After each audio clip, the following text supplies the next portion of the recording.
BRS అధినేత కేసీఆర్ ను మళ్లీ సీఎం చేయాలని ప్రజలు కోరుకుంటున్నారని, అందుకోసం అసెంబ్లీ ఎన్నికలు ఎప్పుడు వస్తాయని వారు ఎదురు చూస్తున్నారని బీఆర్ఎస్ వర్కింగ్ ప్రెసిడెంట్ కేటీఆర్ తెలిపారు. సిరిసిల్లలో కేటీఆర్ పర్యటించారు. ఈ పర్యటనలో భాగంగా ఆటో డ్రైవర్లకు ఆత్మీయ భరోసా కార్యక్రమంలో కేటీఆర్ పాల్గొన్నారు. ఈ సందర్భంగా కేటీఆర్ మాట్లాడారు.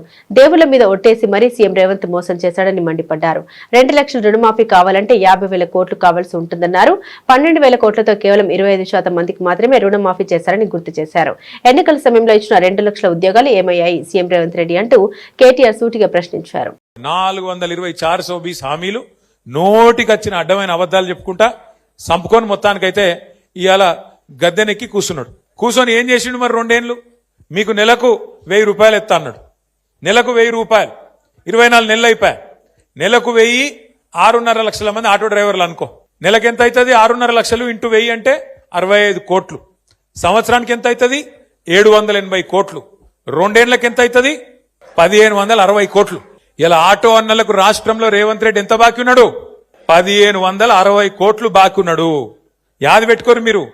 కాంగ్రెస్ వాడు మళ్ళా ఓటాడితే చెప్పాలి, బిడ్డ బాకీ ఉన్నావు, అదేవాడు కడతాడు రా అని అడగాలి. ఒక్కొక్క ఆటో మీద ఎంత బాకీ ఉన్నాడు? 2 ఏళ్లకు 24,000, నెలకు 1000 రూపాయల చొప్పున 24,000 రూపాయలు బాకీ ఉన్నాడు. రేవంత్ రెడ్డి ఏమనుకుంటాడు ఎరికేనా? నాకు ఎరికే. ఏమనుకుంటాడు అంటే వీళ్ళంతా అమాయకులు, ఆఖరికి ఒక 6 నెలలకి ఇత్త అయిపోయాక ఇప్పటి నుంచి ఎందుకు, ఆఖరి 6 నెలలకి ఇత్త అన్ని మర్చిపోతారు మనోళ్ళు. అప్పుడే బుస్సుమంటారు, అప్పుడే తుస్సుమంటారు. ఏం కాదు, ఆఖరి 6 నెలలు ఇచ్చి నేను మాయ చేస్తా, మాయ చేసి మళ్ళా డైలాగులతోని నేను మళ్ళా గెలుచుకొని వస్తా అనే ధీమా మీద ఆయన ఉన్నాడు. ఆడపిల్లల్ని అట్లే మోసం చేసిండు, మిమ్మల్ని మోసం చేసిండు. ఇంకా గమ్మతేం తెలుసా? ఆటో సంక్షేమ బోర్డు అన్నాడు, నెలకు 1000 రూపాయలు అన్నాడు. కానీ కేసీఆర్ గారు 13.5 లక్షల మందికి ఆటో డ్రైవర్లకు, అదే విధంగా మిగతా రంగాల్లో ఉండే అసంఘటిత రంగంలో ఉండే డ్రైవర్లకు ప్రమాద బీమా తెస్తే దాన్ని ఊడగొట్టిండు. ఇలా మీకు బీమానే లేదు. అందుకే పోయినసారి సతీష్ ఆత్మహత్య ప్రయత్నం చేసినప్పుడు ఎల్లారెడ్డిపేటలో ఆ అశ్విని దవాఖానకు పోతే అక్కడ బయటకు వచ్చినాక నేను ఆగన్నకు, మన రామ్మోహన్ కు, మనోళ్ళందరికీ చెప్పి అట్లా కాదు, మనమన్నా చేద్దాం, ఈ ప్రభుత్వానికి సిగ్గు రావాలి, వీళ్ళకి నిజంగా సిగ్గు లేదు, ఉన్నది కూడా ఊడగొట్టిండి ఈయన అని చెప్పి ఆలోచించి లెక్కలు తీయమని తీస్తే మనోళ్ళు ఏం చెప్తున్నారంటే దగ్గర 7 నుంచి 8 వేల మంది ఆటో డ్రైవర్లు ఉంటారు మన రాజన్న సిరిసిల్ల జిల్లాలో అని చెప్పిండ్రు. నేనేం చెప్పినా అంటే ఒక ప్యాసింజర్ ఆటోనే కాదు, ట్రాలీ ఆటో ఉండొచ్చు, లేదా ఇంకొక మాట కూడా నేను మీకు ఇస్తా ఉన్నా ఈరోజు. ఒక ప్యాసింజర్లు మాత్రమే కాదు, ప్యాసింజర్ ఆటోలు మాత్రమే కాదు, ట్రాలీ ఆటోలు గాని, వ్యాన్లు గాని, అట్లాగే జీపులు గాని, లారీలు గాని, టాక్సీలు గాని, ట్రాక్టర్లు గాని, వాళ్ళ లిస్టు కూడా తీయండి.